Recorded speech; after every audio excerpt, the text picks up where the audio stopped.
Mainly আমি cricket বোর্ডকে represent করতে এসেছি এখানে। ক্রিকেট বোর্ডের পক্ষ থেকে শুভেচ্ছা অভিনন্দন জানিয়েছি ক্রীড়ামন্ত্রীকে। উনি একজন খেলোয়াড় মানুষ, উনি অত্যন্ত চমৎকারভাবে সভা শুরু করেছেন। তার ভিশন সে আমাদের বলেছে এবং এটা খুবই বাইরের কিছু না।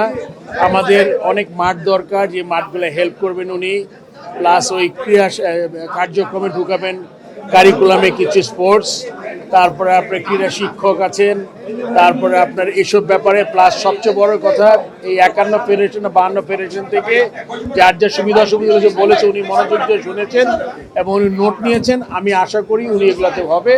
আমি আমার তরফ থেকে বলেছি যে, প্রথম তো বললাম অভিনন্দন জানিয়েছি ক্রিকেট বোর্ড থেকে, সেকেন্ড বলেছি যে আমাদের এই ধরনের মিটিং আরও ছোট পরিসরে পাঁচটা ফেডারেশন যদি নিয়ে করে তাহলে আমরা আরও বিস্তারিত আলোচনা করতে পারবো, যেটা আমাদের জন্য সবার জন্য ভালো হবে। কোন আলাদা আমরা দেখা করতে পারি, বাট আমাদের যেটা বলেছি আমি, যে আমাদের যেই কর্ম পরিকল্পনা আছে ওনার সাথে যদি একসাথে অ্যালাইন হয় তাহলে আমাদের জন্য সুবিধা।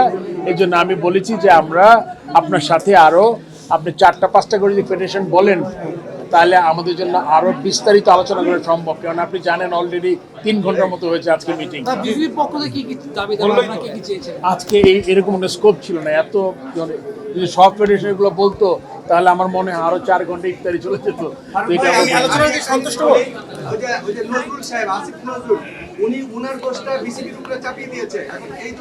এই ব্যাপারে একবার কথা হয়ে গেছে। আর সবচেয়ে বড় কথা, আপনার আমাদের যে ক্রীড়া প্রতিমন্ত্রী 2-3 বার উল্লেখ করেছেন, আমাদের প্রধানমন্ত্রী ক্রীড়া বান্ধব, উনি বলেছেন যে ওনাকে একটা নির্দেশনা দিয়ে দেওয়া আছে যে আপনি এভাবে কথা জেনে নেন কী কী আছে, কী কী করতে চাই। আর আপনার হেডিংটা আজকে দেখেছেন তো, ক্রীড়া হতে পারে পরিবারের ভরসা, পেশা হিসাবে ক্রীড়া হতে পারে ভরসা। আপনি দেখেছেন এটা হেডিংটা কী ছিল, সেটা যদি বুঝতে পারেন যে তারা চায় যে প্লেয়াররা যাতে কনস্ট্রাকটিভ কিছু করতে পারে এবং বেতন কাঠামোর মধ্যে আনতে চায় সব ফেডারেশন টপ প্লেয়ারদের। সো অনেকগুলো জিনিস আলাপ হয়েছে, আপনি পেয়ে যাবেন। সবাইকে ধন্যবাদ।